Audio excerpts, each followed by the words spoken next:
तपाईं अहिले हेर्दै हुनुहुन्छ खाली गण्डकी टेलिभिजन।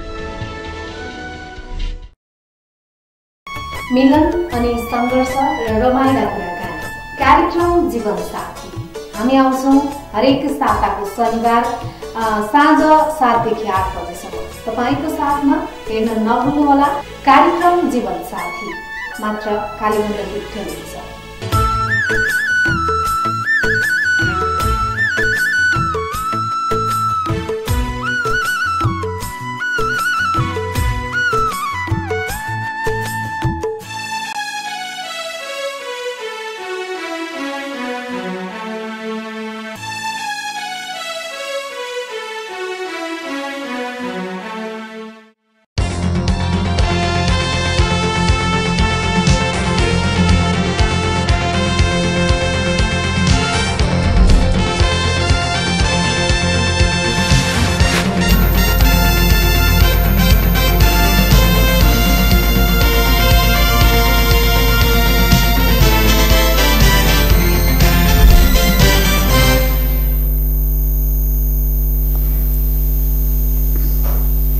नमस्कार दर्शकवृन्द, कार्यक्रम जीवन साथी लिएर आज थोरै समय ढिलो गरी उपस्थित भइसकेका छौं। कार्यक्रम जीवन साथीमा जीवन साथीका रमाइला अनि सुख दुःखका कुरा लिएर यो शनिबारको छुट्टीलाई विशेष शनिबार धेरै घुम्न जानुहुन्छ, रमाइलो गर्नुहुन्छ।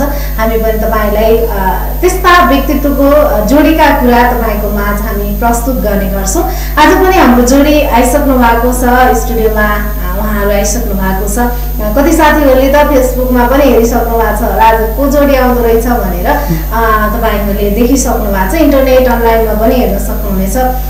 जीवन साथीका ती रमाइला अनि दुःख सुखका कहानी प्रस्तुत गर्ने कार्यक्रम जीवन साथी कार्यक्रममा म विष्णु छु। आजका अतिथि हुनुहुन्छ संविधान सभाका सदस्य तथा प्रदेश सांसद हुनुहुन्छ।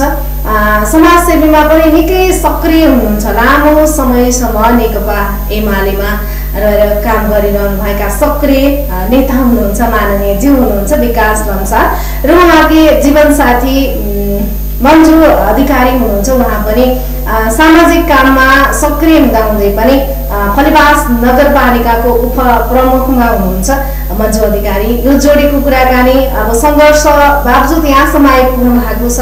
अब कसरी यहाँसम्म आइपुग्नु भयो त यिनै विषय वस्तुमा रहेर हामी उहाँसँग कुराकानी गर्छौं। कार्यक्रम जीवन साथीमा यो जोडीलाई हार्दिक हार्दिक स्वागत गर्न चाहन्छु। धन्यवाद विष्णुजी। धन्यवाद। अहिले केमा व्यस्त हुनुहुन्छ तपाईहरु?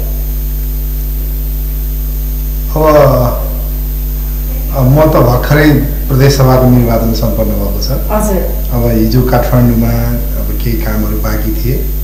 अब यसै प्रदेश अब सरकार गठन प्रक्रिया अगाडि बढिरहेको छ। प्रदेश संसदको बैठक सुरु हुँदैछ। त्यसैको लागि चाहिँ अब प्रदेश एउटा नयाँ पनि हो। त्यो प्रदेशलाई कसरी प्रभावकारी बनाउने, कसरी त्यो प्रदेश सञ्चालनमा चाहिँ के अरे महत्त्वपूर्ण भूमिका खेल्ने, विज्ञहरूसँग एउटा परामर्श गर्ने, छलफल गर्ने व्यस्त हुनुहुन्छ। मन्जुजी के भन्नुहुन्छ? म चाहिँ अब नगरपालिकाको उपप्रमुख भएको कारणले गर्दा पनि अब बैठकहरू भइरहने अनि त्यहाँबाट चाहिँ कार्यक्रम चलिरहेको छ। कार्यक्रम पनि गइरहेको छ अनि अहिले बजेट भर्खरै विनियोजन भएको, यसको कार्यान्वयन नभइसकेको अवस्था। यसलाई चाहिँ बजेट कार्यान्वयन गराउने कार्यक्रमतिर हामी लागिरहेका छौँ अहिले। व्यस्त हुनुहुन्छ? व्यस्त मिलेको जोडी हैन, दुईटै ठुलै ठाउँमा पुग्नु भएको छ, धेरै सङ्घर्ष गर्नु भएको छ। ती कुराहरू पछि गर्छौँ। यस्तो राम्रो जोडी कसरी भेट भयो? अब म चाहिँ क्याम्पस पढ्न पृथ्वीनारायण क्याम्पसमा गएको थिएँ बिए पढ्न जाँदा। मैले पहिलोचोटि मन्जुलाई क्याम्पसमै देखेँ, पोखरामा पृथ्वीनारायण क्याम्पसमा। म त्यो बेलामा डिप्लोमा पढ्न म पृथ्वीनारायण क्याम्पस गएको थिएँ र मैले त्यो क्याम्पसमै उनलाई भेटेँ। पहिलोचोटि त्यति धेरै केटीहरू थियो होला त्यति बेला हैन, उहाँलाई चाहिँ भेट्न पुग्नुभयो? होइन, पृथ्वीनारायण क्याम्पस त अब 15,000 विद्यार्थीले पढ्थे त्यो बेला। म भर्खर गाउँबाट गएको होइन, म गाउँको एउटा चाहिँ केटा हैन। म पिएन क्याम्पसमा पढ्न जाँदाखेरि अब त्यहाँ धेरै विद्यार्थीहरूको अब वेलकम प्रोग्राम हुन्थ्यो हैन। अब हामी त्यहाँ गइसकेपछि अब म फेरि एउटा त्यो जाँदा नै पहिलोचोटि त्यहाँ SUSCRIBE आयोजना गरेको हैन। अब SUSCRIBE को एउटा प्रोग्राममा मलाई नयाँ विद्यार्थीको तर्फबाट चाहिँ के अरे अब एउटा कार्यक्रममा बोल्न दिइएको थियो, स्वागत कार्यक्रममा। अनि त्यो बेलामा धेरै अब नयाँ विद्यार्थी जोडीहरूको अब विद्यार्थीहरूको त्यहाँ चाहिँ भेट हुन्थ्यो। त्यो संयोगमा मैले पहिलोचोटि मैले मन्जुलाई त्यहाँ देखाएको थिएँ। देख्नुभएको थियो त्यति बेला झट्टै मन परिहाल्यो? त्यस्तो होइन, अब म पनि अब सङ्गठनको त्यसपछि म SUSCRIBEमा त्यहाँ उम्मेदवार बने।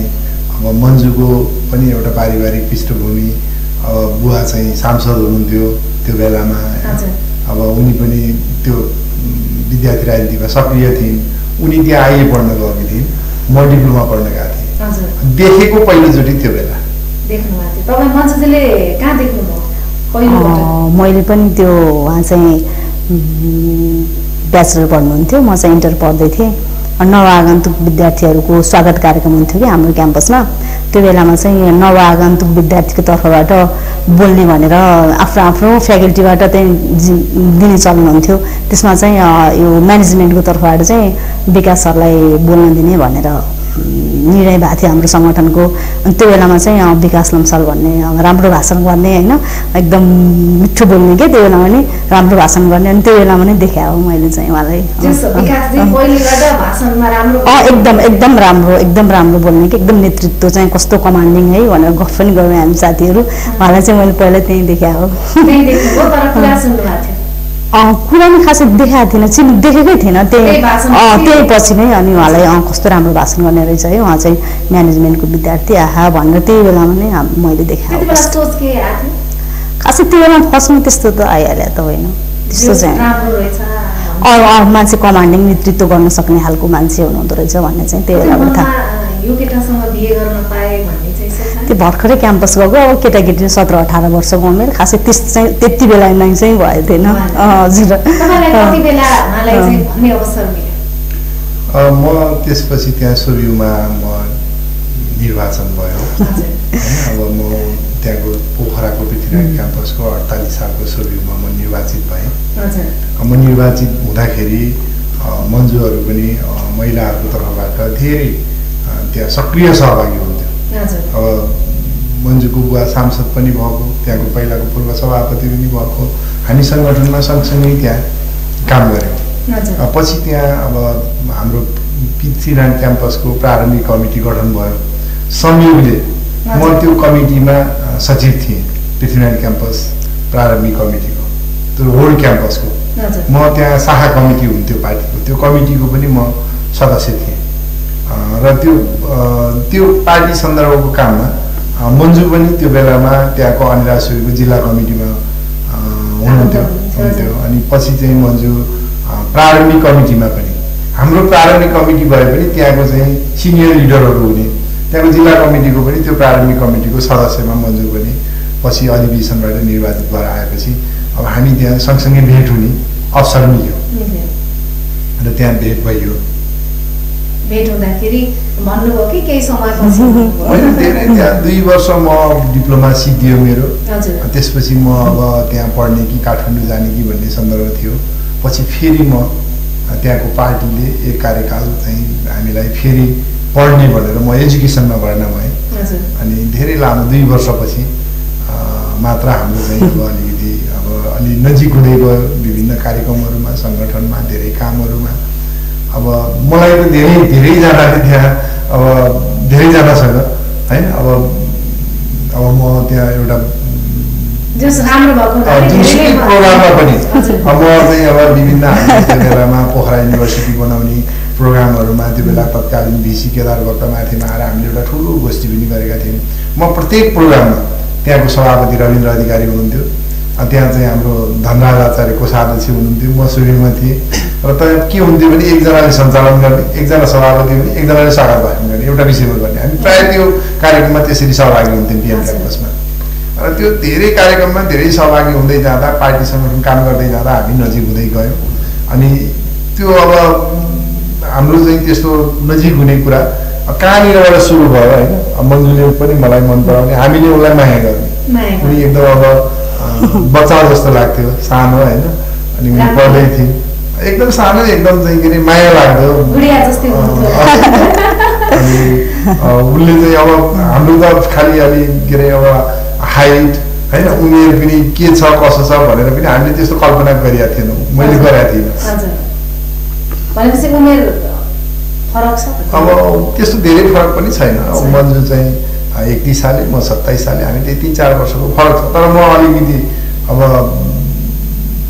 अल्को होइन आइटी मन्जु अलि सानो भावनाले हामीलाई अब पछि पनि धेरै मान्छेले गिनाउने गर्थे साथीहरूले जब मन्जुको र मेरो नजिक भएको कुरो थाहा भएपछि हामीलाई तिमीहरू दुइटाको चाहिँ यो अब अनि हाइट डिफ्रेन्समा जोडी मिल्छ भनेर चाहिँ साथीहरूले भन्थे तर अब बिहा भएपछि मिल्यो राम्रै हो है त्यति बेला होइन व्यक्त गर्ने बेलामा चाहिँ के भन्नुभएको थियो मन्जुलाई त्यस्तो चाहिँ अब मन्जुले पनि मलाई अब पार्टी सङ्गठनमा काम गर्ने खट्ने होइन जे कुरा पऱ्यो भने ल सर सहयोग गर्नु पऱ्यो भन्ने हुन्थ्यो अब मैले पनि अब मन्जु अब हाम्रो एउटा नेताको छोरी होइन हामीले मायै गर्थ्यौँ त्यस्तो अप्ठ्यारो गाह्रो साह्रोमा हामीले चाहिँ ल यो काम गर्न उनीहरू पछि हट्दाखेरि नआउँदाखेरि गर्नुपर्छ भन्ने हामीले प्रोत्साहित नै गर्थ्यौँ त्यस्तो नेगेटिभ कुरा चाहिँ हामीले गरेनौँ 2 वर्षसम्म फोन हुँदा कुनै होइन माया प्रीतिका कुराहरू त्यस्ता के हुन्थ्यो अब मैले त मन्जु एउटा सहरमा हुर्केको एउटा सांसदको छोरी होइन अब पोखरामा हुर्केको अब म एउटा गाउँको होइन अब त्यस्तो विवाहको कुरा गर्दाखेरि मैले चाहिँ अब जब हामी चाहिँ एकअर्कामा नजिक हुँदै गयौँ होइन नजिक हुँदै गयौँ त्यसपछि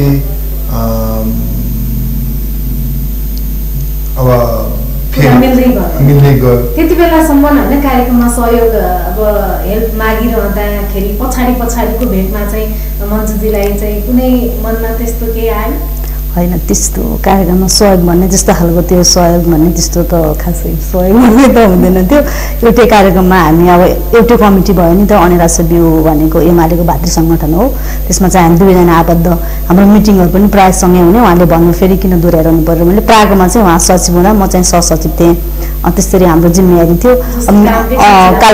कामकै सिलसिलामा अनि आफ्नो जिम्मेवारी पुरा गर्नुपर्ने अनि त्यस्तो हुँदाखेरि अनि साथीहरूले पनि त्यो खालको के कस्तो जिस्काउँथ्यो कि मलाई चाहिँ अब त्यो थिएन उनीहरूले चाहिँ अब त्यो उहाँले चाहिँ भलिबल पनि खेल्नुहुन्थ्यो कि यस्तो सर्ट हान्ने एकदम आउट जाने कि अनि अब पोखरामा साथीहरूको ग्रुप हुने हाम्रो फ्याकल्टीको चाहिँ यता ग्रुप बस्ने चाहिँ म्यानेजमेन्टबाट खेल्नुहुन्थ्यो कि अनि आउट हानेपछि लम्बोले आउट हान्यो भन्दै जिस्काउँथ्यो कि केटीहरूले अनि मैले चाहिँ अब आफ्नो सोबीको साथी अब नेभी सङ्घको साथीहरू पनि म फेरि कङ्ग्रेसको साथीहरूसँग पनि मिल्थेँ कि नेभी सङ्घको साथी नि मेरो साथी हुने अनि उहाँलाई चाहिँ लम्बोसम्म भन्दा त्यस्तो नभन्नु कस्तो राम्रो हानिरहेछ अनि आउट त गइहाल्छ नि भन्थ्यो कि माया चाहिँ लाग्थ्यो कि त्यस्तो चाहिँ त्यति बेलाबाट खेल्दाखेरिदेखिबाट उसको चाहिँ सबै कुरामा प्रखर हुँदो रहेछ उहाँ चाहिँ आहा कस्तो अब खेल्न पनि त्यस्तै छ अब भाषण गर्ने ठाउँमा पनि त्यस्तै छ अब त्यस्तो केटाकेटी दिमाग त हो नि कस्तो फरक है भन्ने जस्तो चाहिँ लाग्थ्यो मलाई त्यो बेलामा चाहिँ त्यस्तो चाहिँ लाग्थ्यो मजाले खेल्ने कि एकदम भलिबल पनि अनि मान्छे एकदम राम्रो कि हिरो एकदमै राम्रो गाउँबाट गएको जस्तै भयो कि सबैले के भन्थेन उहाँ त गाउँबाट गएको नै भन्थेनन् कि मेरो साथीहरूले पनि उहाँ चाहिँ त्यो होस्टेलमा बस्नुहुन्थ्यो हाम्रो एजुकेसनको पढाइ चाहिँ उहाँको होस्टेलको नजिकै हुन्थ्यो कि अनि हाम्रोभन्दा उहाँको पढाइ अलिक पछि हुने 11 बजीबाट हुन्थ्यो कि होइन त तपाईँको क्लास सुरु अनि हाम्रो चाहिँ 10 बजीबाट हुन्थ्यो कि अनि ठ्याक्कै 11 बजी हाम्रो क्लास ग्याप हुने हामी चाहिँ उहाँको होस्टेलवाला उहाँ हुन्छ भनेर होइन बस्ने फेरि त्यति गफ गरेर बसिरहँदा उहाँ चाहिँ टक्क परेर निस्किने कि त्यो बाटो अनि केटीहरू चाहिँ सबैले हेर्ने कस्तो हिरो हो यो मान्छे भन्ने कि अनि मलाई चाहिँ साँच्चै नै हिरो नै रहेछ कि अब मैले पनि हेर्थेँ कि अब त्यस्तो त कल्पना नै हुन्थेन उहाँ एकदम हाइट भएको मान्छे अब त्यो खालको म चाहिँ अलि सानै हुनु त हाइटले पनि सबै अब त्यस्तो कल्पना चाहिँ हुन्थेन राम्रो चाहिँ एकदम लाग्थ्यो कि उहाँलाई मलाई चाहिँ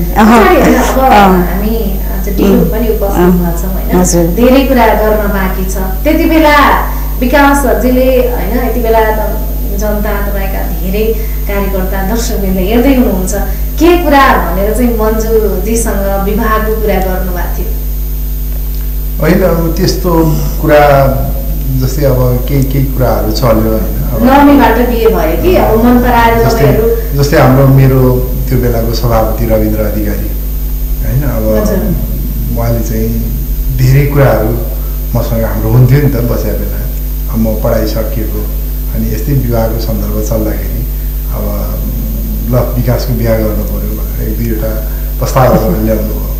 मैले त्यसलाई ठाडै इग्नोर गरेँ, यस्तो नहुने कुरा, म पहिला पढाइ सिक्नु पऱ्यो, एउटा जबमा हुनु पऱ्यो, एउटा कुनै बाटोमा लाग्नु पऱ्यो। अनि पछि चाहिँ उहाँले फेरि धेरै पछि ल मन्जुलाई बिहा गर्ने अब भनेर उहाँले मलाई धेरैचोटि चाहिँ त्यो कुरा सुनाउनु। अनि मैले त्यो कुरालाई पनि उहाँसँग त्यस्तो कुरा आयो भने सोच्न सकिन्छ, विचार गर्न सकिन्छ भने होइन। पछि फेरि अब हामी त्यो बेलामा पोखरा विश्वविद्यालय बनाउने मिटिङमा हामी सोनिलको तर्फबाट, विद्यार्थी नेताको तर्फबाट रविन्द्रजी म जान्थेँ। अब मन्जुको बुवा पनि त्यो बेला त्यहाँ पार्टीको नेता हुनुहुन्थ्यो, सांसद हुनुहुन्थ्यो होइन। त्यहाँ कहिले कहिले कलेजमा आउँदाखेरि अनि होस्टेलमा त्यस्तो बस्नु पऱ्यो भने हाम्रो रुममा बस्ने, अनि त्यहाँ त्यसरी चाहिँ अब नजिक भयो हामी होइन। अब उहाँको फेरि सबै लिडर एकदम अब त्यो बेलाको प्यासी भनेपछि त पोखरामा फेरि एकदम चर्चित लिडर, एउटा सम्मानित लिडर, एउटा सबैले मान्ने लिडर, हामीलाई पनि एकदम ठुलो मान्छे जस्तो लाग्थ्यो। अनि अब कहिले कहिले त्यो कुराहरू चल्दाखेरि मैले त्यो कुरा आयो भने ठिकै छ भनेर सोच्न सकिन्थ्यो, मनमा नै त्यो कुरा गर्थेँ। तर मलाई के लाग्थ्यो भने म एउटा गाउँको मान्छे, त्यो बेलामा फलेवासमा मोटर बाटो पनि थिएन, हामी नागडाँडाबाट चाहिँ के अरे हिँडेर फलेवास आउनु पर्थ्यो। 45-46मा यता बाटो खुल्यो, पहिला म पढ्न जाँदा खुल्या थिएन, म नागडाँडाबाटै हिँडेर गएको। त्यो बेलामा यता चाइनिजले बाटो खन्दै थियो, पछि हामी यताबाट चाहिँ आउनु पायौँ। पछि पढ्दा पढ्दै कलेज सुरु हुँदा हुँदै यताबाट पनि जाने सुरु भयो। त्यो पनि धुलो थियो, यस्तो पिच भइसकेको थिएन। गाउँमा जाँदाखेरि फेरि उनले त्यो गाउँको बाटोलाई फेस गर्न सक्दिनन् कि उनी चाहिँ एकदमै फेरि अब त्यस्तो अब हिँड्नलाई पनि त्यस्तो फिजिकल्ली पनि मन्जुको थिएन नि त। अनि फेरि अब सहर पोखराको मान्छेले गाउँमा दिने कुरा नहुन सक्छ भनेर म त्यो वेटमै थिएँ। तर जब पछि मन्जु र को मेरो नजिक हुँदै गयो, सङ्गठनमा हामी काम गर्दै जाँदाखेरि जुन कुरा आयो त्यो त एकजना अब त्यत्रो कलेज पढ्ने विद्यार्थीको बिचमा कुरा हुँदाखेरि त्यहाँ लुकाउनु पर्ने कुरा के छ र होइन। अब धेरैले मन्जुलाई पनि विवाहको कुरा चाहिँ त पढेपछि आउने, छोरी ठुली भएपछि आउने भयो। अनि त्यसमा आउँदाखेरि पनि तिमी फेरि हाम्रो चाहिँ के अरे अब माया प्रीति बस्दै जाँदा त्यस्तो भयो भने तिमी चाहिँ यो कुरा फेस गर्न सक्छौ कि सक्दिनौ, जान सक्छौ कि सक्दिनौ। म त यस्तो फेरि त्यस्तो काठमाडौँमा पोखरामा बस्ने सोच पनि छैन, म त पर्वतमै बस्ने हो। म यो कलेज सकिएपछि पनि म त्योभन्दा पहिला पनि यहाँ पार्टी सङ्गठनमा काम गरेर म पढ्न गएको थिएँ होइन, गर्छु भन्ने थियो। मैले त्यो कुरा उनलाई प्रश्न रूपमा राखेको थिएँ। के भन्नुभएको थियो त्यति बेला, याद छ? भन्नाले के भन्दा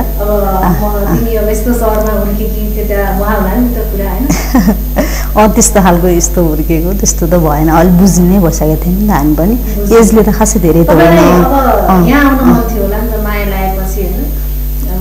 गाउँमा भए पनि जान्छु भन्ने मनमा नै भयो होला। मलाई चाहिँ के फिलिङ थियो भने खास पोखरामा के हुन्थ्यो भने हामीलाई होइन, अब यो बागलुङ त्यति पनि नलेजै थिएन कि हामीलाई होइन। अब क्याम्पस स्कुल पढ्यो, स्कुलबाट क्याम्पस आउने खालको अब सबै भौगोलिक स्थिति पनि त्यो बेला जान्नुपर्ने भन्ने पनि नहुने होइन। अब किताब पढ्दै पढ्दै एसएससी पास गरेर क्याम्पस आएको अवस्था। हामीलाई चाहिँ के सोच्नु, बागलुङ चाहिँ पर्वतबाट नजिक, अझ पर्वत चाहिँ बागलुङभन्दा टाढा हुने फिलिङ हुन्थ्यो कि हामीलाई। हामीलाई चाहिँ त्यही हुन्थ्यो, अहिले पनि त्यही भन्छन् होइन। मलाई चाहिँ दङ्ग लाग्छ उनीहरूले भन्दा, मैले पनि भन्थेँ कि पर्वत भने त कहाँ होला भने जस्तो। अनि त्यस्तो खालको चाहिँ फिलिङ हुन्थ्यो मलाई त। अब त्यो बेलामा त्यो खालको सबै सोच्ने अब हो माई गड भन्ने त्यो चाहिँ भएन।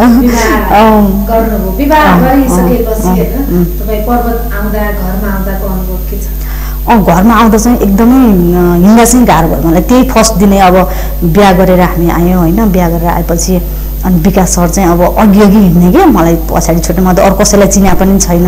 अनि म चाहिँ थाहै थिइनँ मलाई बाटो यस्तो छ भन्ने पनि। मेरो साथीहरूले चाहिँ हिल अब दुलै भएको होइन, हिल चप्पल लगाएर जा अब कहाँ हिल लगाउनुपर्छ नि भनेर हिलै किन्यो नि त त्यो बेलामा। अनि अब चिनेको मान्छे पनि कोही साथी पनि ल्याएनौँ कि। अनि विकास सरहरूले चाहिँ यो साथी ल्याउनु पर्दैन, अब म नै साथी भइहाल्छु, किन लेडिज साथी ल्याउनु पर्दैन, नत्र क्याम्पसको साथीहरू आउँछु भन्दै थिएँ कि, ल्याउनु पर्दैन भनेपछि होस् त नि साथी ल्याउने। अनि उहाँको एकजना साथी छ कि जगत कुमार भन्ने, सँगै पढेको उहाँसँग। उसले मलाई के भन्थ्यो नि क्याम्पसमा एकदम गफ लाउने कि उहाँको बारेमा, विकासहरू यस्तो उस्तो यस्तो फ्यामिलीको मान्छे, एकदम अब्बल फ्यामिली, अब एकदम अमेरिकन स्टाइल भन्ने गफ लाउने कि हामीसँग, हामी केटीहरूसँग भन्ने जस्तो फिलिङ हुन्थ्यो कि मलाई। अनि आधी घन्टामा त विकासको घर पुगिन्छ भन्ने कि उसले चाहिँ उहाँको साथी हो कि एकदम मिलाउने उहाँ चाहिँ लेक्चर हुनुहुन्छ फलेवास क्याम्पसमा रिमपाटमा उहाँको अनि आधी घन्टामा पुगिन्छ घरमा भनेर भन्नुहोस् आधी घन्टा त कति नै हो र गइहालिन्छ नि भन्ने जस्तो फिलिङ भयो नि त मलाई अनि अब हिँड्दै जानु पर्यो अब यति अग्लो जुत्ता छ है विकास अघि हिँड्नु भएको छ म पछि छु अनि आधी घन्टा पछि त कुन आउँदो रहेछ मधुबनी छ नि यो खोलो के अनि खोलो ठ्याक्क घडी हेरेको आधी घन्टामा त्यो खोलो एउटा दुईवटा होटल अनि मेरो दिमागमा के भयो भने ला घर त आइसकेछ यही रहेछ भन्ने फिलिङ भयो अनि घर त कहाँ आउनु नि त्यो त होटल मात्रै रहेछ आधी घन्टामा त्यहाँ पुग्यो बल्ल हाम्रो घडी नै हेरेको छु कि मैले अनि त्यहाँबाट त्यो उकालो बाटो है म फेरि त्यत्रो उकालो कहिले यहाँ नै थिइनँ कि वास्तवमा भन्नुपर्दा अब पोखरामा पनि बाटो छ मेरो माइती खाँचे ओ माइ गड त्यस्तो सहर त छैन पढ्न त पोखरामै बस्ने अब हुर्किने सबै त त्यहीँ भएर पनि तर त्यति भव्य त मेरो लाइफ पनि होइन म राजनीतिक मान्छे नै हो होइन तर पनि त्यस्तो उकाली ओह्राली चाहिँ त्यो त्यति धेरै चाहिँ मेरो फर्स्ट टाइम नै हो अनि हिँड्छु चप्पल अप्ठ्यारो छ कसलाई भन्ने लेडिज साथी पनि छैन एकदम अनुभव मेरो चाहिँ एकदम गाह्रो अनुभव भएको पहिलो दिन चाहिँ घरमा गएपछि त रमाइलो लाग्यो अब मुवाहरू अब दाइहरू बुवाहरू सबै अब पहिला सुरुमा त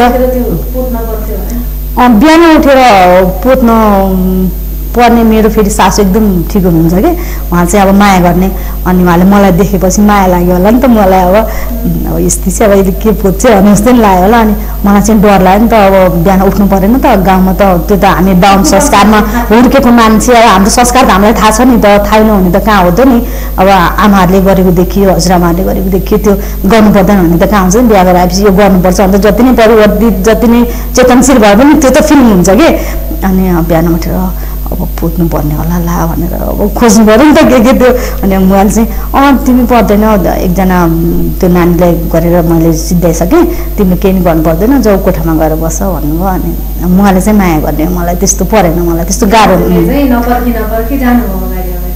विकासी चाहिँ हो नि बोल्दा पनि नबोल्ने अब हुन्छ चिनजान गराएर सँगै सङ्गठनमा काम गराएको छ सुन्नु न काम गराएको छ अब चिनजान छ सबैले थाहा छ अनि कस्तो म त आत्तिएर नि साँच्चै नै हो कि कस्तो आत्तिएको त नि अब त मैले गाली गर्छु नि मलाई यस्तो गर्नु भनेर त्यही त पुरा नबसी यति अग्लो चप्पल है अब उहाँको आइदिएर मेरो साथीले सबै किन भनेको सपिङ गर्नु जाँदा विकास सर त्यत्रो अग्लो हुनुहुन्छ ए किन के त अब बिचरा उनीहरूलाई त के थाहा छ मन्दिरले त्यत्रो हिँडेर जानुपर्छ अनि हिँड्यो मान्छे अब एकदम स्ट्यान्डर्ड दिए नि अब त्यस्तो गाउँमा होला भन्ने त हामीलाई त फिलिङै भएन कि अब कहाँ थाहा हुने साँच्चै कुरा गरिदिन्छु कि मैले रियल कुरा गर्नुपर्छ होइन त्यत्रो हिँड्नुपर्छ भने त मेरो कल्पना नै थिएन म त झसाङ नि एकदम मेरो अब पछि पनि सोध्नुहुन्थ्यो होला तपाईँले मैले पहिल्यै भनिसकेँ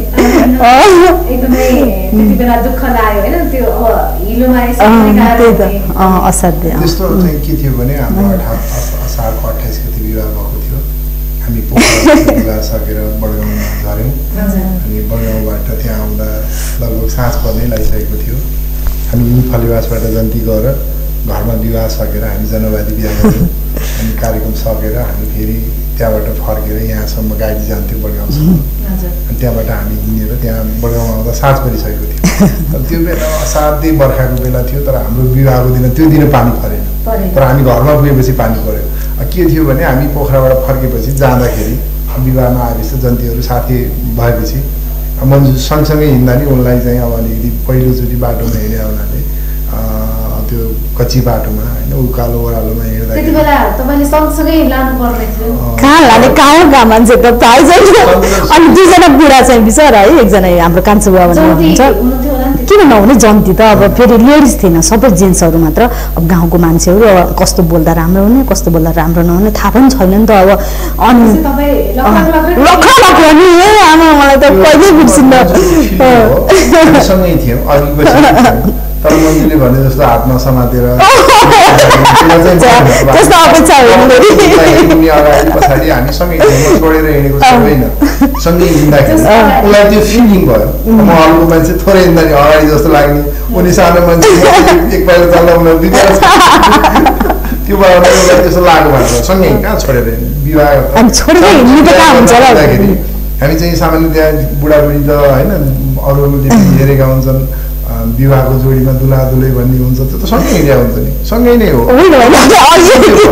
फिलिङ मात्र त्यो हो सँगै म चाहिँ सहज रूपमा मलाई हिँडिराखेको उहाँलाई सजिलो त्यो होला त्यो भएर होला मलाई चाहिँ फिलिङ भयो त्यो फिलिङ हो अघि के भन्छ अनि बा अब बोल्नुकोसँग है साथी नल्याउ भने छ साथी पनि छैन मलाई अप्ठ्यारो भयो गाह्रो भयो मैले त सोधिरहन्थेँ नि त्यो त मैले त मलाई मन्जुलाई दुःख भयो उसलाई यो बानी छ अब मैले सोधेको थिएँ उसलाई चाहिँ अब आयो आयो भन्थिन् उनले 2 घन्टा लाग्थ्यो बाटो त पछि 4 घन्टा लाग्यो त्यो बेलामा त पहिला मनिमुनि यता झरेर उता मल्याङ्गी खोला तरेर अनि उता मन्दिर हुँदै घुमेर त्यो उकालो ओल्लोबाट हामी सिरसुवा पुग्दाखेरि 1.5 घन्टा लाग्थ्यो त्यहाँबाट मुर्गा निक्लिनु पर्थ्यो अनि उता के अरे नयाँ बजार निक्लेर राले निक्लेर घरमा पुग्न त त्यो बेलामा लगभग 2-2.5 घन्टा लाग्थ्यो विवाह अब सम्पन्न भयो होइन विवाहपछि सँगै बस्नुभयो कि छुट्टा छुट्टै भयो होइन हामी सँगै बस्यौँ अब म पनि पढ्दै थिएँ डिप्लोमा पढ्दै थिएँ मन्जु चाहिँ त्यो भर्खरै आइएस विद्यार्थी थिइन् त्यसपछि उनले म पनि पोखरामा फेरि पार्टी सङ्गठनकै काममा थिएँ म हैन पोखरामै बस्नुभयो पोखरामा मैले सर्भिस गर्थेँ कि मणिपाल कलेजमा मन्जुले काम गरिन् हामी त्यसपछि म होस्टेल छोडेर बाहिर बगरमा कोठा लिएँ मैले हैन अनि उनले जागिर गर्दै थिइन् अनि कोठा लिँदा लिँदै अब मेरो त्यो बेलामा डिप्लोमा पनि क्लियर भइसकेको थियो पछि हामीलाई सङ्गठनले हाम्रो पार्टीको सभापति रविन्द्र अधिकारी र मलाई चाहिँ कीर्तिपुर कलेज जाने भनेर हामीले सल्लाह गऱ्यौँ अब हामी त्यहाँ बस्दा बस्दै हाम्रो वैशाख असारमा चाहिँ हाम्रो विवाह भयो पछि चाहिँ हाम्रो बाबु जन्मिने कुरा थाहा भयो अनि म चाहिँ अब मन्जुलाई छोडेर काठमाडौँ जान सकिनँ 1 वर्ष मैले त्यहीँ नै बसेर पढेँ मैले एजुकेसनमा पनि एमएसम्मको अध्ययन पुरा गरेँ र अनि पछि हाम्रो 1 वर्षपछि बाबु जन्मियो अनि त्यसपछि म उसलाई एक्लै छोडेर म काठमाडौँ जान सकिनँ पछि साथी रविन्द्रजी काठमाडौँ कीर्तिपुर पढ्न जानुभयो म चाहिँ 1 वर्षपछि पर्वतको जिल्ला अधिवेशन थियो म चाहिँ बाबु जन्मेकै दिन मेरो छोरो जन्मेकै दिन हाम्रो पार्टीको तेस्रो जिल्ला अधिवेशन थियो बितलबमा म त्यो बितलबको अधिवेशनमा जिल्ला कमिटीमा निर्वाचित भएँ मैले उनलाई हस्पिटलमै छोडेर आएँ उनी हस्पिटलमा उनको सिएस गरेको अपरेसन गरेर बाबु जन्मिया हो मेरो छोरा आमालाई हेर्नुहोस् भनेर त्यो दिन सिएस गरेपछि त्यो बेलामा 14 दिनसम्म हस्पिटलमा राख्थ्यो हाम्रो नुहारिन पनि हस्पिटलमै भयो अनि म चाहिँ छोडेर आएँ म यहाँबाट निर्वाचित भएर गएपछि अनि उनलाई हामीले कोठामा ल्याइयो 1-2 दिन कोठामा बसियो अनि 15-17 दिनको दिन फेरि मैले उनलाई आफ्नो माइती घर जन्म घर लर मैले छोडेँ उनलाई र म फेरि सङ्गठनकै काममा अनि यतैतिर पार्टीको काममा पर्वततिर आएँ र उनी 2 महिना 3 महिना त्यहाँ बसिन् त्यसपछि मैले यता फलेवासतिर सङ्घर्ष गर्नु पर्यो त्यति बेला केमा अब बाबु जन्मिहाल्यो होइन जागिर पनि गर्दै हुनुहुन्थ्यो पढाइ पनि थियो होला अनि जागिर चाहिँ सङ्घर्ष त गर्नै पर्यो नि गाह्रो त गाह्रै भइहाल्छ पढाइ चाहिँ मेरो इन्टर भर्खर सिद्धिएको थियो इन्टर सिद्धिएपछि त्यहाँ उस गर्न थालेँ जागिर गर्न थालेँ जागिर गरेपछि जागिरकै दौरानमा म्यारिड पनि भएको कि हाम्रो बिहा पनि भएको अनि बाबु जन्मियो अनि बाबु जन्मेपछि जागिरै छोडेँ नि मैले अब बाबुले हेर्नुपर्ने होइन त्यो इन्डियन अफिस फेरि अलिक कडा नै हुने कि तिनीहरू अनि मैले सकिनँ लाइब्रेरीमा थिएँ म अनि नसकेपछि अनि जागिर छोडिदिएँ नि त जागिरै छोडेँ त्यसपछि होइन पहिला अब बाल्यकालतिर पनि जाउँ कतिको सङ्घर्ष गर्नु पर्यो बाल्यकालमा के थियो आर्थिक अवस्था होइन घरको अहिले त यहाँसम्म आउँदा सबैले विकास विकास भनिरहँदा त्यति बेलाको त्यो अवस्था के छ विकास होइन मेरो त म एउटा किसानको छोरा होइन मेरो बुवा विशुद्ध किसान हो हामी गाउँमै जन्मेको हाम्रो घरमा खानेकुराको अभाव थिएन होइन अब हाम्रो बुवा चाहिँ खेतीपाती गर्ने हाम्रो बुवा चाहिँ एकदम गाउँको चाहिँ राम्रो गाई भैँसी देख्यो भने उहाँले किन्नुपर्ने हाम्रो घरमा जहिलेसुकै 3-4वटा भैँसी हुन्थे 2 हल गोरु हुन्थे हाम्रोमा 100-150 मुरी धान हुन्थ्यो होइन अब हाम्रो मुसिरमा चाहिँ दाई हाल्ने गर्ने अब मेरो बाल्यकाल चाहिँ एकदम म त्यस्तो अभावमा म हुर्किन गएँ हामी चाहिँ एकदमै हामीले जुन बेला हुन्थ्यो वर्षमा होइन मकै छर्ने बेलामा मकै छर्ने हामीलाई उत्साह हुन्थ्यो मकै खन्ने उत्साह हुन्थ्यो खेत रोप्ने बेलामा खेत रोप्ने उत्साह हुन्थ्यो होइन असोजमा चाहिँ हाम्रो काउली लगाउने तरकारी लगाउने बिहान धाराबाट चाहिँ तरकारी भिजाउने, आफ्नो बारीको तरकारी खाने हैन। अब आफ्नो बारीको चाहिँ खेतको धानहरू हामी चाहिँ अब नयाँ नयाँ चाहिँ जे चिज फल्छ हाम्रो घर वरिपरि असाध्यै धेरै फलफुल हुन्थ्यो प्रत्येक सिजनमा। अहिले मलाई त्यस्तो चाहिँ म देख्दिनँ गाउँमा। सर्दी अब त्यो बेलामा अब फलेवासमा भर्खर सिँचाइ आउँदै थियो, हामी कहाँ सिँचाइ नआउँदाखेरि पनि लमाई खोलातिर प्रशस्त धान हुन्थ्यो। हामी चाहिँ अब धान काट्ने बेलामा धान काट्न रमाउँथ्यौँ हामी। नजिकै स्कुल थियो हाम्रो, अनि बिहान उठेर पढ्नुपर्छ भन्ने, दिउँसो स्कुल जाने, स्कुलबाट आएपछि अनि खेतमा चाहिँ के अरे पानी लगाउन जाने। अब म चाहिँ एकदमै बाल्यकालमा कुनै अभावमा म हुर्किनँ। म परिवारमा एकदम माया ममता हामी यति स्वस्थ। अब त्यो बेलामा मलाई हाम्रो मेरो चाहिँ के अरे पार्टीको नेता पनि हुनुहुन्छ मोती पौडेल, गाउँमा विद्या के अरे यो बच्चाको वेट लिन जाँदाखेरि त्यो गाउँको सबभन्दा राम्रो बच्चा म, विकासको वेट कति छ भनेर चाहिँ त्यहाँ त्यति हेल्दी हामी चाहिँ त्यो बेलामा पनि विकास यस्तो तपाईँ हेल्दी हुनु त्यो बेला मलाई उहाँले पछि चाहिँ उहाँ हामीलाई पढाउने टिचर पनि हो, हामीलाई मेरो रिलेटिभ पनि हो। त्यो बेलामा उहाँले चाहिँ हामीलाई भन्नुहुन्थ्यो अनि हामी खेल्न पनि होइन। मलाई पनि सङ्घर्ष गर्ने भन्नाले अब त्यस्तो एकदम सङ्घर्ष गर्ने भन्ने म जेठी छोरी। हजुर आमाले अब एकदमै मेरो 2 बहिनी, मेरो बहिनी छ कान्छी। हजुर 2टा भाइ छ। सङ्घर्ष त अब गर्ने अब खासै सानोमा त मेरो बुवा पोलिटिक्स गर्ने होइन। अब त्यो बेलामा चाहिँ अब पञ्चायत काल भन्ने हुन्थ्यो, बुवाहरू चाहिँ वामपन्थी कम्युनिस्टको राजनीति गर्ने, अनि पञ्चायत भएकै अवस्था बुवाहरू चाहिँ त्यसको विरुद्धमा लाग्दाखेरि बुवा धेरैचोटि जेल पर्नुभयो कि मेरो बुवाले चाहिँ धेरै सङ्घर्ष गरायो पार्टीमा। अहिले नेकपा एमालेमा आबद्ध हुनुहुन्छ उहाँ। अनि कहिले बुवा जेल पर्ने। अब हामीलाई त के सङ्घर्ष गर्ने, हामी त छोराछोरी सानै भयो नि त। अब 17-18 वर्षको उमेर भनेको त सानै हो नि, सबै कुरा बुझिन्न नि त हामीले। मेरो आमालाई चाहिँ सङ्घर्ष गर्नु पऱ्यो कि हाम्रो सङ्घर्षको स्टार्ट हुने बेला नै नभएको अवस्था हुन्छ। त्यो 18 वर्षभन्दा मुनि त टिनेजमा त सङ्घर्ष नै अब बच्चाले के नै गर्न सकेका हुन्छ र जति पर्नु गार्जेनलाई हुन्छ नि त त्यो समस्या। त्यो चाहिँ मैले देखेँ कि मेरो आमाको समस्या चाहिँ अब त्यो चाहिँ मलाई एकदम अब पार्टीमा काम गर्दाखेरि अब मलाई त्यसैले गर्दाखेरि पनि यो पार्टीमा काम गर्ने प्रेरणा चाहिँ मिलेको चाहिँ त्यो नै हो। अब बुवाको दुःख, अब आमाको मेरो आमा चाहिँ एकदम सङ्घर्षशील व्यक्तित्व हुनुहुन्छ कि असाध्यै सङ्घर्ष गर्न सक्ने। बुवा जेलमा अब कहिले 1 वर्ष अनि 1 वर्षपछि छुट्नु भएको छ, अनि कहिले फेरि 3 वर्ष राखेको छ, कहिले मुस्ताङ लगाएको छ, कहिले कता परासी लगाएको छ, कहिले कहाँ लगाएको छ गाह्रो। अनि आमालाई अब आर्थिक समस्या पनि कति पर्यो, त्यो त देखिरहेको छु म जेठी छोरी भए हुनाले। त्यो मैले सङ्घर्ष गरेर त मैले सक्दिनँ नि। त्यो अब बच्चाले के सङ्घर्ष गर्न सक्छ भन्नु त त्यो सम्भवै हुँदैन कि। अब गफ लाएर मात्रै भएन नि त, सङ्घर्ष गर्नु त पछिको प्रेरणा हो नि त। त्यो प्रेरणा चाहिँ मैले मेरो माइतीको आमाहरूको सङ्घर्ष चाहिँ नजिकबाट देखेँ। त्यो नै पीडा चाहिँ थाहा छ। त्यो त एकदम प्रेरणा त। परिवारमा हाम्रो पुरै संयुक्त परिवारै भन्नुपर्दा हाम्रो फ्यामिली, हाम्रो अहिले जोइन्ट फ्यामिली छैन, हामी छुट्टिएको छ होइन। मेरो चाहिँ एउटा छोरा एउटा छोरी अनि हामी 2 जना 4 जना। मेरो छोरी चाहिँ अहिले स्कुल अफ लमा ब्याचलर पढ्दैछ, वकिल हुन्छु भनेको छ। उसलाई चाहिँ फेरि अलि पोलिटिक्समा पनि थोरै इन्ट्रेस्ट छ क्या छोरीलाई चाहिँ, अलिकति सोसियल टाइपको पनि छ। बाबु चाहिँ MBBS चितवन मेडिकल कलेजमा MBBS गर्दैछ, अहिले 3रो वर्ष।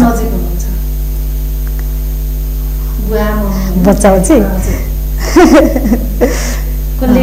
गाली गर्नुहुन्छ, कसले माया त अब लागिहाल्छ होइन। अब अप्नाउने हुन्छ नि।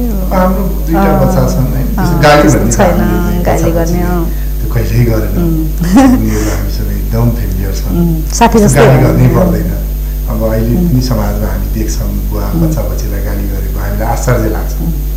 तर हामीले हाम्रो बच्चा-बच्चीलाई कहिल्यै उनीहरूले त्यो अशिष्ट बोलेको, नराम्रो कुरा गरेको, गाली गर्नु परेको हामीले त्यो बुझ्दैन एकदम। मेरो छोरी यस्तो शालीन छन्, कहिले कहिले मान्छेले हामीलाई असाध्यै दुःख दिन्छन्, राजनीति गर्नेमा आरोप प्रत्यारोप गर्छन्। अनि तेरिका किन यस्तो गरे होला भन्यो भने मेरो छोरीले मलाई चाहिँ अभिभावक जस्तो, बाबा तपाईँ एउटा राजनीतिक मान्छे, कसैले त्यसो भन्यो भनेर तपाईँले त्यो कुरालाई यति गरुङ रूपमा लिनुहुन्छ, त्यो त भनिहाल्छ नि बाबा। तपाईँप्रति उसको के अपेक्षा होला तपाईँले बुझ्नु भएन कि, तपाईँले त्यो कुरा गतिले सुन्नु भएन कि, त्यही भएर त्यो मान्छेले तपाईँसँग असन्तुष्टि जनायो कि तपाईँले बुझ्नु परेन। उसले त्यस्तो चाहिँ एउटा बच्चामा एकदमै। म त मेरो छोरीको जुन बाबु पनि होइन, कसैले चाहिँ सोसाइटीमा यस्तो गर्यो भने किन यसो गर्छन् बाबा, सोसाइटीमा किन मान्छे पोजिटिभ हुन्छन् उनीहरू त्यस्तो किसिमको उनीहरूलाई के भने मलाई एउटा के अनुभव छ हाम्रो बच्चाकोबाट पनि भने समाजमा हामीले नेगेटिभ कुरा गरेनौँ त्रासमा हुर्काएनौँ गाली गरेनौँ अभाव दिएनौँ भने त्यो बच्चा कहिल्यै गलत हुँदैन भन्ने कुरा मैले मेरो बच्चाबाट पनि सिकेको छु नेगेटिभ कुरै थाहा छैन क्या तिनीहरूलाई त्यो नेगेटिभ कुरा बोल्नुपर्छ भन्ने तिनीहरूको दिमागमा मन असम्म पर्छ कि तिनीहरूले देख्दा हुन्छ नि मनी कहिले आदेशमा आइरहन्छ यस्तो गर्यो यसले ल यस्तो पोलिटिक्सका कुरामा राजनीति गर्दाखेरि हुन्छ नि अब त्यो हुन्छ अब हरेक कुरा व्यवहारिक कुरा हुन्छ नि नभन्नु त्यस्तो अब त्यो किन भन्नु पर्यो त्यो अब चुप लाउन भइहाल्छ नि अब छोडिदिनु भन्छ कि त्यस्तो नेगेटिभ उनीहरूको थाहा नै छैन कि उनीहरूलाई बरु हामीबाट कहिले काहीँ व्यक्त हुन्छ असाध्य एकदम एकदम एकदम उनीहरूलाई गाली गर्नु नै पर्दैन कि कहिले पनि त्यो नमिठो बोलेको त खोइ मलाई बाबाले पनि थाहा छैन मैले पनि बोल्दिनँ कार्यक्रमको हामी अन्त्यतिर पनि छौँ होइन एउटा महिला अहिले एउटा नगरपालिकाको होइन उपप्रमुखमा हुनुहुन्छ धेरै सङ्घर्ष गर्नुभयो होला धेरै अध्यक्ष सदस्यको भूमिका निर्वाह गर्दा गर्दै यहाँसम्म आउनु भएको थियो होला होइन त्यहाँका सङ्घर्ष के छन् एउटा महिला भएर यहाँसम्म आइपुग्दा सङ्घर्ष भन्नाले अब पार्टीमा निरन्तर काम गरेर नै अब यो जिम्मेवारी प्राप्त भएको होइन त्यही त त्यतिकै भयो अब पारिवारिक समस्या त भइ नै हाल्छन् अब आर्थिक समस्यादेखि लिएर हरेक सामाजिक अब सबै समस्या त परि नै हाल्छ पोलिटिक्स गर्न त सजिलो छैन नि त सबै कुराभन्दा गाह्रो पोलिटिक्स गर्न हो कि अब त्यो त अब आफ्नो पीडाहरू कसैलाई व्यक्त गर्न पनि मिल्दैन अब भन्न पनि मिल्दैन सोसियल मान्छे हामी त सार्वजनिक मान्छे भयो नि त जनताले इलेक्टेड गरेर मान्छे जनताको मान्छे अब सङ्घर्ष नभइकन त हुँदैन पहिलेबाट नै अब एकदम जान्ने भएदेखिबाट नै पार्टीमा सङ्घर्ष गर्दै आयो अनि यहाँ आएपछि पनि पार्टीमा जिम्मेवारी लिएर यहाँसम्म आएको अवस्था हो ठिकै छ फेरि कुनै श्रृङ्खलामा हामी धेरै कुरा छुटे जस्तो लागेको छ त्यही त कार्यक्रम जीवन साथीमा फेरि कुनै श्रृङ्खलामा जोड्छौँ होइन अब दुःख सुख होइन सङ्घर्ष के हो कसरी समय मिलाउनु पर्छ समय म्यानेज त अब चाहना भयो भने इच्छा भयो भने त्यो प्राप्त हुने हो अब समय म्यानेज गर्नुपर्छ अब सबै कुरा मिलाएर गर्ने अब जहाँ इच्छा त्यहाँ उपाय भन्ने छ नि अब माननीय हुनुहुन्छ होइन धेरै लामो सङ्घर्ष गरिरहनु भएको छ होइन राजनीतिमा सक्रिय समाजसेवीको भूमिका पनि उत्तिकै निभाउनुपर्छ सङ्घर्ष के छ होइन मलाई त कस्तो लाग्छ भने म कुनै पनि काम मलाई जिम्मेवारी दिएपछि म त्यसलाई कुरा नसोचिकन म कुरा गर्छु म चाहिँ त्यस्तो अरू धेरै कुरा हुन्छ नि त्यसमा आउने समस्याहरूलाई पनि म राम्ररी अध्ययन गर्छु र त्यो समाधान गर्नको लागि प्रत्येक चाहिँ काममा समस्याहरू आउँछन् त्यो सहज रूपमा तपाईँले केही पनि कुरा गर्नुहुन्छ जीवनमै कति सङ्घर्ष हुन्छन् तर त्यसलाई व्यवस्थापन गर्नु त आफ्नो पनि एउटा भूमिका हुन्छ तर मलाई के लाग्छ भने मलाई त्यो साथीहरूले सोध्नुहुन्छ कि कसरी सफलता प्राप्त गर्ने छ हामी यही समाजमा हुर्क्यौँ यही समाजमा बढ्यौँ यही समाजबाट हामीले राम्रो कुरा सिक्छौँ यही समाजबाट हामीले नराम्रो कुरा सिक्छौँ हामीले आफूलाई सफलतामा पुर्याउने एउटै कडी छ म सबैलाई त्यही कुरा भन्छु तर धेरै चाहिँ साथीहरूले आफूले जे गर्दा नि असफल हुने अर्कोले केही नगर्दा नि सफल भएको देख्नुहुन्छ त्यसमा कारण के हो भने तपाईँले यो समाजबाट जति पनि राम्रा कुराहरू सिक्नुहुन्छ त्यसलाई पछ्याउँदै जानुहोस् जति पनि नराम्रा कुराहरू सिक्नुहुन्छ के अरे सिक्नु भएको छ त्यसलाई छोड्दै जानुहोस् छोड्ने कोसिस गर्नुहोस् छोड्न खोज्दा खोज्दै पनि ती कुराहरू आफूसँग आउँछन् प्रवेश गर्छन् तर त्यसलाई कहिल्यै पनि रिपिट नगर्नुहोस् सफलता त्यहीँनिर दिन्छ कुनै पनि कुरा तपाईँले पोजिटिभ लिनुहोस् तपाईँले अर्कोलाई सहयोग गर्ने कुरा राख्नुहोस् तपाईँले त्यो सहयोग स्वभावमै पाउनुहुन्छ अहिले धेरैले चाहिँ आलोचना गरेको सुन्नुहुन्छ नि विकासमा तर किन सफल हुन्छ किनभने मैले गरेको काम हामी त एउटा चाहिँ भनौँ न म मार्क्सवादी हो तर पनि मलाई चाहिँ हाम्रो नेपालीहरूले हामी हिन्दूहरूले विश्वास गर्ने गीता छ नि काम गरेर फलको आशा नगर आज फल चाहिँ मुखमा त्यसै आएर पर्छ कि तपाईँ त्यो फलको अपेक्षा गर्नुहोस् तपाईँ कहिल्यै पाउँदैन तर खुरुखुरु काम गर्दै जानुहोस् तपाईँले चाहिँ म पढेको पोलिटिक्समा म चाहिँ 25 वर्ष निर्वाचित भएँ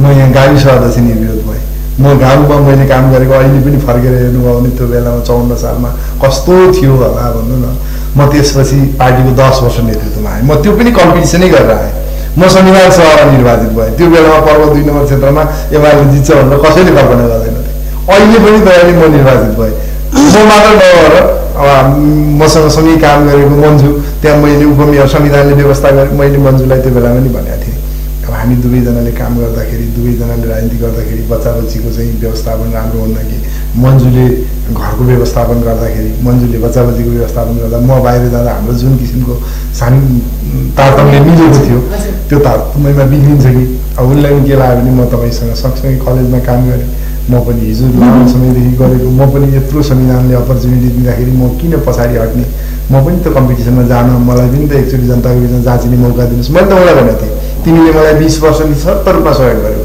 तिमीले चाहिँ पुरै कुरा मलाई वातावरण बनाएको भने अब तिमी 20 वर्ष गर्न सहयोग गर्छौ तर उनी फेरि मलाई बिहा गराउन पनि चाहदैन तर आफू पछाडि हट्न पनि उनी चाहदैन तर पनि हामी दुवैजना जाँदाखेरि पार्टीभित्र पनि धेरै साथीहरूले ईर्ष्या गर्नुभयो यसैको बुढालाई यसैको बुढीलाई तर हामी त्यो यसमा कुनै के अरे अपर्च्युनिटीको लागि भन्दा पनि जनताको एउटा विश्वास जनतालाई सेवा गर्नको निम्ति हामी त पर्वतवासी जनताप्रति धेरै ऋणी छौँ तपाईँले सम्भव छ निर्वाचित हुने कुरा जनताको मन नजितेसम्म जनताको भावना नजितेसम्म जनतालाई सानो कुरामा चित्त दुखाउनुहोस् त त्यो भोट भन्ने कुरा सजिलै पाइँदैन त्यसरी चाहिँ अहिले हामी चाहिँ त्यही पनि कत्रो प्रतिकूलतामा कत्रो कम्पिटिसनमा कत्रो चाहिँ त्यो प्रतिस्पर्धामा हामी निर्वाचित अगाडि आउनु भएको छ खुसीको कुरा पनि हो त्यो तपाईँहरूको कामले चाहिँ त्यो जनताले दिएको त्यो माया होइन कार्यक्रमको अन्त्यतिर पनि छौँ तपाईँहरू झ्याप्प हेर्दा दुइटै मुसुक्क हाँस्नुहुन्छ यस्तो राम्रो होइन कोही रिसाउनुहुन्न जस्तो लाग्छ को रिसाउनुहुन्छ झट्ट चाहिँ अब हामी त्यस्तो इच्छा र अहिलेसम्म हामी झगडा गरेको त मलाई अनुभव छैन अब हामी किनभने एकले अर्कालाई जहिले पनि हाम्रो सहयोग गर्नुपर्ने नै वातावरण छ मन्जुलाई अनि कहिले कहिले धेरै कुराको दबाब हुँदाखेरि होइन अब हामी अब पोलिटिक्स गर्ने भावनाले आर्थिक अभाव छ बच्चा बच्चीको पनि अब व्यवस्थापन गर्नुपर्ने छ हामी गाउँमै एउटा सामान्य अहिले पनि हामी टिनको छानो मुनि बस्छौँ अहिले पनि हामी सामान्य गाउँको एउटा घरलाई व्यवस्थापन गरेर बस्छौँ हाम्रो सामान्य गाउँको सबैको जस्तो घर छ तर हाम्रो व्यवस्थापन मन्जुको व्यवस्थापन देख्दाखेरि सबैले यो कसरी हुन्छ भनेर भन्छन् हामी बिहान उठ्छौँ हामीले आफ्नो आफ्नो काम गर्छौँ सफा गर्छौँ किचनमा मन्जु गर्छौँ अब म अरू सबै कुरा चाहिँ समस्या आयो भने म त्यसलाई चाहिँ व्यवस्थापन गरिदिइहाल्छु तर त्यसलाई डेकोरेसन गर्ने त्यसलाई मिलाउने त्यसलाई सफा गर्ने बच्चा बच्चीलाई राम्रो बनाउने काममा उनको हुन्छ हामी दुईजनाले एक आपसमा मिलेर काम गरे हुनाले हामीलाई त्यस्तो कुनै समस्या छैन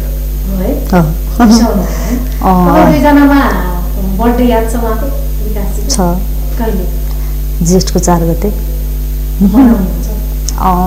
खासै मनाइँदैन मन्जुको चैतको लास्टमा हो लास्टमा हो गते कति गते चैतको 30 गते होइन 26 गते चैतको लास्टमा 26 गते तर हामी सामान्य त्यहाँ बर्थडेको दिन ल ह्यापी बर्थडे भन्ने चाहिँ छ यहाँसम्म आइपुग्दाखेरि कुनै होइन विकासले तपाईँलाई दिएको एउटा गिफ्ट चिनो के छ गिफ्ट भनेर त्यस्तो ल मेरो गिफ्ट माई डियर भनेर त्यस्तो त्यो त छैन होइन त्यस्तो होइन बिचरा त्यस्तो ओ ल मेरो गिफ्ट माई डियर यस्तो यस्तो हुन्छ नि त अकेजनहरूमा त्यस्तो भनेर अब म्यारिड एनिभर्सरी अब हुन्छ नि अब भ्यालेन्टाइन डे बर्थडे त्यस्तोमा त होइन अब बाहिर जाँदाखेरि प्रत्येक अब एउटा सामान ल्याउने अब त्यस्तो खालको त्यस्तो भइहाल्छ नि त्यस्तो सपिङ गर्न जाँदा कपडा सपडा ल यो राम्रो हुन्छ भन्ने त्यो खालको त्यस्तो उनलाई चाहिँ अब सामान्यतया एकदमै खैरो कलर उनले बढी मन पराउँछन् हल्का हल्का चाहिँ के अरे एकदम सिम्पल राम्रो होइन अलिक धार्मिक कलर नै मन्जुलाई बढी मन परेको देख्छु मैले हामीसँग समय अब 3 मिनेट मात्रै बाँकी छ दुवैजनालाई कुरा गर्न त धेरै बाँकी रह्यो अर्को एउटा श्रृङ्खलामा हामी फेरि कुराकानी गर्छौँ होइन समय पनि अपुग भयो मैले सोध्न भुलेका र यहाँले भन्नै पर्ने केही कुरा छ भने छोटो मिठो भनिदिनु विकास सर केही छैन अब यो कार्यक्रममा हामीलाई बोलाउनु भयो होइन हामीलाई कुरा गर्ने अब एउटा अन्तरङ्ग कुरा गर्ने मौका दिनुभयो यसको लागि तपाईँलाई धन्यवाद र म के भन्छु भने एउटा कुनै पनि दाम्पत्य जीवनलाई सफल बनाउनुको निम्ति एकले अर्कालाई गहिरो गरी बुझ्नु आवश्यक हुन्छ मलाई कतिपय कुरा मलाई मन नपर्न सक्छ तर मैले मेरो साथीको मेरो जीवन साथीको इच्छा के छ चाहना के छ त्यसलाई बुझ्न सकेँ भने र त्यसलाई मैले सहयोग गर्न सकेँ भने र मैले पनि साथीको मन जित्न सक्छु हैन। हामी एउटा भिन्न भिन्न परिवारमा जन्मेर भिन्न भिन्न कल्चरमा जन्मेर र पनि हामी आज समाजमा एकदम मिल्ने प्रत्येक कुरामा हैन। हामी एउटा गाउँले जीवनमा पनि हामी अहिले चाहिँ कोही भन्दा पनि हामी के अरे सानो हुनु पर्दैन। हाम्रो भनौँ न सबै बच्चा बच्चीले पनि राम्रो स्कुलमा पढेका छन्, हामी राम्रो जीवनयापन गरेका छौँ, हाम्रो त्यस्तो कुनै के अरे अब मलाई त्यो चाहिँ सबैले चाहिँ आफूलाई पहिला कन्फिडेन्स गर्यो भने, आफूले चाहिँ एकअर्कामा मिल्यो भने हामी चाहिँ धेरै आर्थिक महत्त्वाकांक्षा पनि छैन कि हामीलाई ओ माइ गॉड हो यस्तो गर्न पाए, यत्रो महल बनाउन पाए, एकदम ऐसा आराम गर्न पाए, यस्तो गर्न पाए। हाम्रो इच्छा भनेको के भने जनतासँगै रमाउन पाऊँ, जनतासँगै बस्न पाऊँ, चाहना पुरा गर्न पाऊँ, त्यो नै एकदम खुसी लाग्ने कुरा मेरो चाहिँ है। त्यसमा नै म रमाउने, मलाई ओहो महिलाहरूको सबैको त नहोला, कसैको चाहिँ त ठुलो महल सुनलाउने यस्तरी मजाले बस्न पाउने त्यो खालको इच्छा मेरो पनि छैन। सामाजिक स्ट्याटस बनाएर जनतासँगै रमाउन, जनतासँगै भिज्न पाएदेखि आहा भन्ने मलाई चाहिँ त्यही। हजुर एकदम। दर्शकवृन्द, कार्यक्रम जीवन साथीमा धेरै कुरा रहे, कुनै कुनै कार्यक्रममा सबै कुरा सकिन्छन्, तर आज यो जोडीको कुरा अझ धेरै बाँकी रहेको छ। कुनै श्रृङ्खलामा हामी जोड्नेछौँ। इन्टरनेट अनलाइनमा हेरिदिनु भयो, कार्यक्रम कस्तो लाग्यो सल्लाह सुझाव दिनुहुनेछ।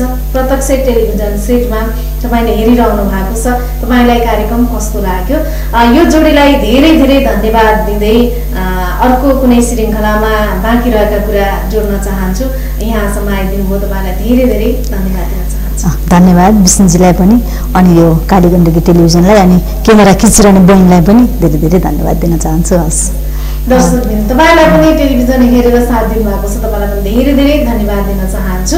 क्यामेरामा साथ दिनुहुने बहिनी माया थापालाई पनि धेरै धेरै धन्यवाद दिँदै कार्यक्रम ढिलो गरी हेर्नु भएको होला। भोलि बिहान 9 बजेदेखि 10 बजेसम्म कार्यक्रम जीवन साथी पुनः प्रसारणमा आउने गर्छ।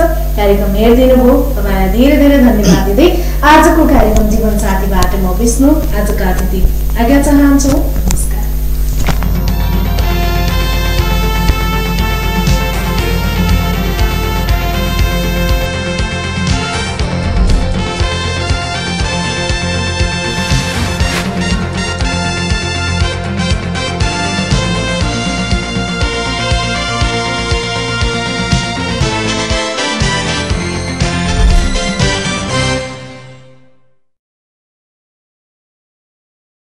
मिलन अनि संघर्ष र रमाइला कुराकानी कार्यक्रम जीवन साथी।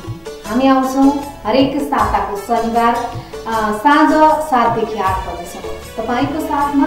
हेर्न नभुल्नुहोला कार्यक्रम जीवन साथी, मात्र कालीगण्डकी टेलिभिजन।